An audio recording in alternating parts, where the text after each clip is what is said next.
अमरावती शहरातील राजापेठ पोलिसांनी अवैधरित्या विदेशी दारू वाहतूक करणाऱ्या एका इसमावर धडक कारवाई करत तब्बल 44,250 रुपयांचा मुद्देमाल जप्त केला आहे।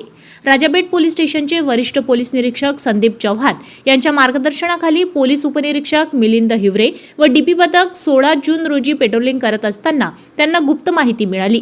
विकास कॉलनी परिसरातून एक व्यक्ती स्कूटीवरून अवैधरित्या विदेशी दारू घेऊन जात असल्याची माहिती पोलिसांना मिळाली होती। माहितीच्या आधारे पोलिसांनी सापळा रचला आणि संशयित स्कूटी स्वाराला अडवले। चौकशी दरम्यान त्यांचे नाव प्रवीण ज्ञानेश्वर बगे, वय वर्ष 52, राहणार म्हाडा कॉलनी, अमरावती असे असल्याचे निष्पन्न झाले।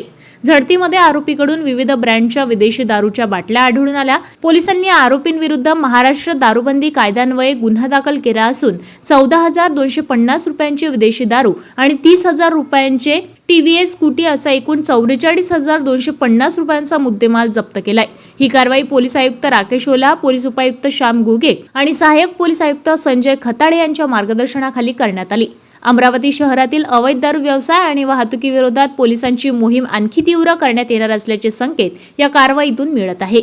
आपल्या शहरातील ताज्या घडामोडी व बातम्या बघण्यासाठी नंबर 1 न्यूज चॅनल अमरावतीला सबस्क्राइब करा, लाईक करा आणि शेअर करा। संपर्क करा संपादक नितीन पाटील मुळे। संपर्क क्रमांक 9921589663।